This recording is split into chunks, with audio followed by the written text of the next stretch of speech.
নমস্কাৰ ছাত্ৰ ছাত্ৰীসকল সকলোকে মই শুভেচ্ছা জ্ঞাপন কৰিলোঁ। আজি আমি ক্লাছ 9ৰ মেথছৰ প্ৰথমটো চেপ্টাৰৰ প্ৰথমটো অনুশীলনী আৰম্ভ কৰিবলৈ ওলাইছোঁ। আমাৰ 9ৰ এইটো প্ৰথমটো ক্লাছ। যোনসকল ছাত্ৰ ছাত্ৰী ক্লাছ 9ত পঢ়ি আছে মোৰ লগত খুব সুন্দৰকৈ পঢ়ি যাব পাৰিব। আপোনালোকক মই ডেইলি ভিডিঅ' প্ৰভাইড কৰি থাকিম।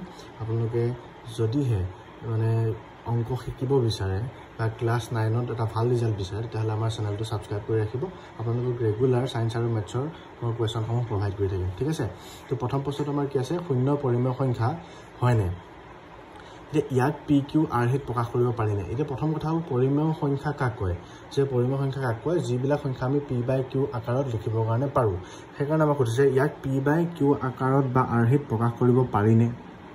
য'ত পি আৰু কিউ অখণ্ড সংখ্যা আৰু কিউ কি হ'ব নোৱাৰিব, কেতিয়াও শূন্যৰ সমান হ'ব নোৱাৰিব। ঠিক আছে, আমি কৰি পেলাই চাওঁ, তেতিয়া আমি গম পাম। আমি কি কৰিম, সলিউশ্যন হয়, আমি কি লিখিম, হয় শূন্য এটা পৰিমেয় সংখ্যা, ইয়াক পি বাই কিউ ৰূপত লিখিব পাৰি। এতিয়া কেনেকৈনো শূন্যক পি বাই কিউ ৰূপত লিখিব পাৰি? যেনেকৈ শূন্যক আমি একেৰে হৰণ কৰিব পাৰোঁ, তাৰ এনচাৰটো 0 পাম। শূন্যক আমি 5ৰে হৰণ কৰিব পাৰোঁ, তাৰ এনচাৰ 0 পাম। শূন্যক আমি -7ৰে হৰণ কৰিব পাৰোঁ, তাৰ এনচাৰ 0 পাম। মানে শূন্যক আমি যিকোনো সংখ্যাৰে যদি হৰণ কৰোঁ তাৰ এনচাৰটো আমি কি পাওঁ, 0 পাওঁ। আৰু ইয়াৰ পৰা এটা বস্তু আমি ন'টিছ কৰিব পাৰোঁ, ইয়াত Q is not equal to 0। প্ৰত্যেকটো কণ্ডিশ্যনত আমি এটা বস্তু চাব পাৰোঁ, এই যোনটো পি বাই কিউ দেখিছানে, 1 আছে, 5 আছে, -7 আছে, কিউ 0 আছে জানো? নাই। তো যিহেতুকে আমি শূন্যটোক পি বাই কিউ ৰূপত লিখিব পাৰিছোঁ, সেয়েহে আমি শূন্যক কি বুলি ক'ম, এটা পৰিমেয় সংখ্যা বুলি ক'ম। বুজি পাইছনে? ঠিকে, অ'কে। তাৰপিছত নেক্সট প্ৰশ্নলৈ যাওঁ। তাৰ পাছৰ প্ৰশ্ন কি আছে, 2 নম্বৰতে 3 আৰু 4ৰ মাজৰ 6টা পৰিমেয় সংখ্যা উলিওৱা। এতিয়া এনেকুৱা ধৰণৰ প্ৰশ্ন আহিলে খুব সহজ পদ্ধতি আছে আমাৰ, যে 3 আৰু 4ৰ মাজত 6টা পৰিমেয় সংখ্যা লিখিব লাগে। যদি 3 আৰু 4ৰ মাজত 6টা পৰিমেয় সংখ্যা লিখিব লাগে, দুইটাকে আমি কিহেৰে পূৰণ কৰিম, 6টাকে লিখিব দিছিলে, আমি 7ৰে সৈতে দুইটাকে পূৰণ কৰিম, ঠিক আছে। আৰু এফালেও যদি চাওঁ 4 আৰু এফালে কিমান হ'ব, 7ৰে পূৰণ কৰিম। 7ৰে কিয় পূৰণ কৰিছোঁ, কাৰণ আমাৰ সংখ্যা কেইটাকে লিখিব দিছে, 6টাকৈ লিখিব দিছে, হয়নে বাৰু? সেইকাৰণে আমি 1 বেছিকৈ লৈ পেলাই পূৰণ কৰিছোঁ। ওপৰ আৰু তলে দুইটাকে পূৰণ কৰিব লাগিব। 3ৰ লগতো পূৰণ কৰিম আৰু 4ৰ লগতো পূৰণ কৰিম। এতিয়া কি হৈ যাব, তলত এই 7টো সদায় মনত ৰাখিবা যে এইখিনিত থকা মানে ওপৰৰ লগত পূৰণ হৈ থকা বুজায়। যেনেকৈ 3 7 গুণ 21, ভুলতো 3 7 গুণ তলত 21 নাপাতিবা। এইখিনিত থকা মানে ই সদায় ওপৰৰ লগত পূৰণ হৈ আছে। আমাৰ ছাত্ৰ ছাত্ৰীসকলে ভুল কৰি পেলাই এইটো তলৰ লগতে কেতিয়াবা পূৰণ কৰি থৈ গুচি আহে। তো তলত কেৱল 7টোহে বহিব। ইয়াতো তেনেকৈ তলত 7, ওপৰত 4 7 28, ঠিক আছে। এতিয়া এই 22/7 আৰু 28/7 ইহঁতৰ মাজৰ সংখ্যাকেইটা হৈছে 3 আৰু 4ৰ মাজৰ পৰিমেয় সংখ্যা। এতেকে 3 আৰু 4ৰ মাজৰ পৰিমেয় সংখ্যা হ'ব, কি হ'ব, এফালৰ পৰা লিখি যাম। 21টো আমি পালোঁ 22/7, 23/7, 24/7, 25/7, 26/7 আৰু 27/7। কেইটা সংখ্যা পালোঁ, 1 2 3 4 5 6টা, হৈছেনে বাৰু? তাৰ পাছৰ প্ৰশ্নটো হৈছে 3 নম্বৰতে 3/5 আৰু 4/5ৰ মাজৰ 5টা পৰিমেয় সংখ্যা লিখা।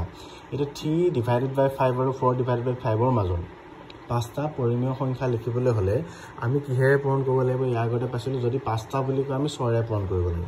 তাত আমাৰ ছিংগুল সংখ্যা আছিল, ইয়াত ভগ্নাংশ আছে। 3/5 অলপ আঁতৰত আমি লিখি ল'ম 4/5। যিহেতুকে আমাক 5টা কৈছে, কিহেৰে পূৰণ কৰিম? দুইটাকে ওপৰে তলেৰে 6ৰে সৈতে পূৰণ কৰিম। এতিয়া ইয়াত যদি চাওঁ, তলত কি হ'ব, 5 6 গুণ কিমান, তলে তলে পূৰণ হ'ব, ওপৰে পূৰণ হ'ব। 6 5 গুণ কিমান, 30 হ'ব, আৰু ওপৰত 3 6 গুণ কিমান হ'ব, 18 হ'ব।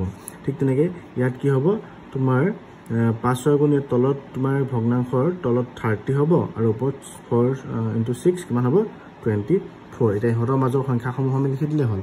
এতেকে 3/5 আৰু 4/5ৰ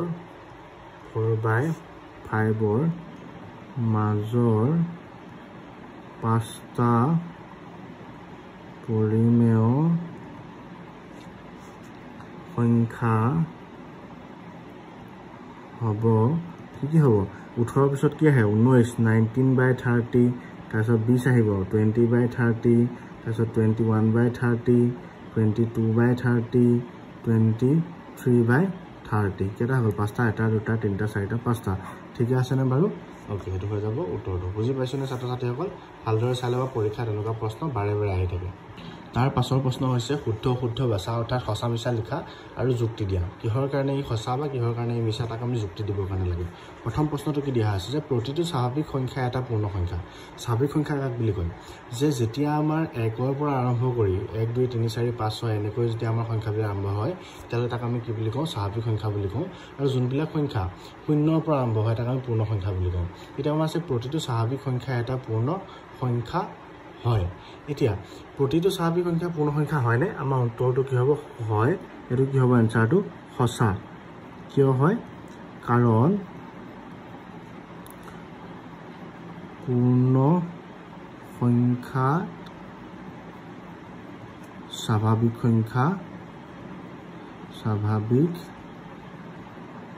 সংখ্যা সোমাই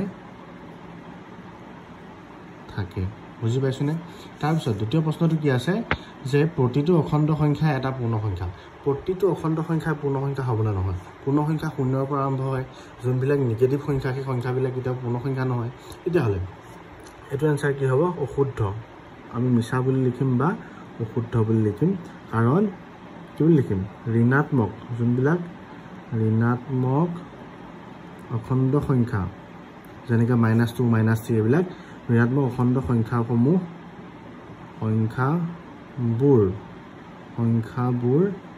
পূৰ্ণ সংখ্যা নহয় কাৰণ পূৰ্ণ সংখ্যা বুলি ক'লে ধনাত্মক সংখ্যাবিলাকহে বুজায় 0ৰ পৰা আৰম্ভ কৰি নিগেটিভত থকা যোনবিলাক মানে ঋণাত্মক অখণ্ড সংখ্যা যেনেকৈ -2 -3 এইবিলাক জানো পূৰ্ণ সংখ্যা হ'ব পাৰে নোৱাৰে তাৰপিছত আছে প্ৰতিটো পৰিমেয় সংখ্যা এটা পূৰ্ণ সংখ্যা নেক্সট উত্তৰ এইটো শুদ্ধ হ'বনে নহয় এইটোও হ'ব অশুদ্ধ কিয় অশুদ্ধ হ'ব কাৰণ প্ৰতিটো পৰিমেয় সংখ্যা বুলি ক'লে কি হয় p/q আকাৰত লিখা সংখ্যাবিলাক তো সেইকাৰণে আমি কি লিখিম সকলো কিয়নো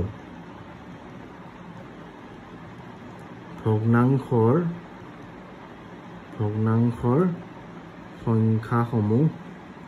সংখ্যাবোৰ পূৰ্ণ